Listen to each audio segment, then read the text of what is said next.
ಹಾಗೂ ಇಂಗ್ಲೆಂಡ್ ನಡುವಣ 5 ಪಂದ್ಯಗಳ ಟೆಸ್ಟ್ ಸರಣಿ ಜೂನ್ 20ರಂದು ಆರಂಭವಾಗಲಿದೆ. ಶುಭ್ಮನ್ ಗಿಲ್ ನಾಯಕತ್ವದಲ್ಲಿ ಭಾರತ ತಂಡಕ್ಕೆ ಇಂಗ್ಲಿಷ್ ಕಂಡೀಷನ್ ನಲ್ಲಿ ಕಠಿಣ ಸವಾಲು ಎದುರಾಗಲಿದೆ. ಈ ಟೆಸ್ಟ್ ಸರಣಿಯಲ್ಲಿ ಟೀಂ ಇಂಡಿಯಾ ಹಿರಿಯ ವೇಗಿ ಜಸ್ಪ್ರೀತ್ ಬುಮ್ರಾ ವಿಶೇಷ ದಾಖಲೆಯ ಸನಿಹದಲ್ಲಿದ್ದಾರೆ. ವಿರಾಟ್ ಕೊಹ್ಲಿ ಹಾಗೂ ರೋಹಿತ್ ಶರ್ಮಾ ಅವರು ಟೆಸ್ಟ್ ಕ್ರಿಕೆಟ್ಗೆ ನಿವೃತ್ತಿ ನೀಡಿರುವ ಕಾರಣ ಹಿರಿಯ ಆಟಗಾರನಾಗಿ ಬುಮ್ರಾ ಮೇಲೆ ಸಾಕಷ್ಟು ಜವಾಬ್ದಾರಿ ಇದೆ. ಇದರ ನಡುವೆ ಬುಮ್ರಾ ಟೆಸ್ಟ್ ಕ್ರಿಕೆಟ್ ನಲ್ಲಿ ವಿಶೇಷ ದಾಖಲೆಯನ್ನ ಬರೆಯಲಿದ್ದಾರೆ.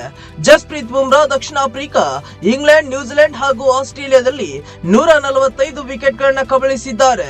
ಇದೀಗ ಇಂಗ್ಲೆಂಡ್ ಸರಣಿಯಲ್ಲಿ 5 ವಿಕೆಟ್ ಗಳನ್ನ ಕಬಳಿಸಿದ್ರೆ ಆ ಮೂಲಕ ಸೇನಾ ರಾಷ್ಟ್ರಗಳಲ್ಲಿ 150 ವಿಕೆಟ್ ಗಳನ್ನ ಕಬಳಿಸಿದ ಏಷ್ಯಾದ ಮೊದಲ ಬೌಲರ್ ಎನಿಸಿಕೊಳ್ಳಲಿದ್ದಾರೆ. ಇನ್ನು 2 ವಿಕೆಟ್ ಕಿತ್ತರೆ ಪಾಕಿಸ್ತಾನ ದಿಗ್ಗಜ ವಸೀಂ ಅಕ್ರಮ್ ದಾಖಲೆಯನ್ನ ಮುರಿಯಲಿದ್ದಾರೆ.